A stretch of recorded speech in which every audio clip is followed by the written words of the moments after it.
అందరికీ శుభోదయం. జూన్ 26, 2024 మదనపల్లి మరియు కలిగిరి మాట సంబంధించిన సమాచారం. ముందుగా మదనపల్లి ఇప్పటి వరకు పలు బండిల మేస్త్రీలతో మరి జీపీఆర్ మండి అధినేత వెంకటేష్తో ఫోన్లో మాట్లాడడం జరిగింది. వారు ఇచ్చిన సమాచారం ఒకసారి వెలిగిస్తే క్రోడీకరిస్తే మదనపల్లి మార్కెట్లో తొలిసారిగా వేలంపాడ భాగ్యలక్ష్మి బండికి తీసుకుంటే భాగ్యలక్ష్మి బండికి నేడుతో పోలీసే వాళ్ళు తగ్గింది, జీపీఆర్ మండికి పెరిగింది. తతింబ మండలికంతా నేడుతో పోలీసే వాళ్ళ దిగుమతి తగ్గిందని చెప్పాలి. ఇక అటువైపు తీసుకుంటే టీవీఎస్, సిఎంఎస్, కేఏకేజే, ఎస్ఎంబి, జేకే, ఎంఆర్ఐవి ఈ మండలిలో తీసుకుంటే కేజీని తగ్గింది. ఎస్ఎంఈ మండలి నేడుతో వాళ్ళ బాగా తగ్గింది.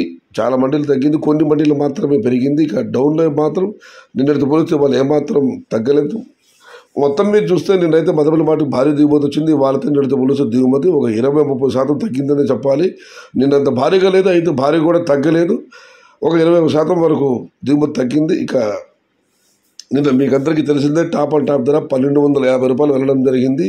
మరి వాళ్ళు చూడాలి దిగుమతి తగ్గిన ధరలు ఎలా ఉంటాయో, ఏ మేరకు ఉంటాయో. ఇక కలిగిరి సమాచారానికి వస్తే కలిగిరి మార్కెట్లో నడిచి పోలిస్తే వాళ్ళ 100 రూపాయల ధర తగ్గింది. 300 రూపాయలు చారుబాబు ధర, 550 రూపాయలు ముగింపు ధర. టుడే కలిగిరి మార్కెట్ టమాటా small boxes 300 rupees starting rate, 550 rupees ending rate. ఇది ఈరోజు మదనపల్లి మార్కెట్ యొక్క దిగుమతి మరియు కలిగిరి మార్కెట్ యొక్క ధరల యొక్క సమాచారం నచ్చితే లైక్ చేయండి, షేర్ చేయండి. Please subscribe my channel. భవదీయుడు సయ్యద్ షహతా. జై ఎన్టీఆర్, జై తెలుగు తల్లి, తెలుగే ప్రాణం, ప్రాణమే తెలుగు.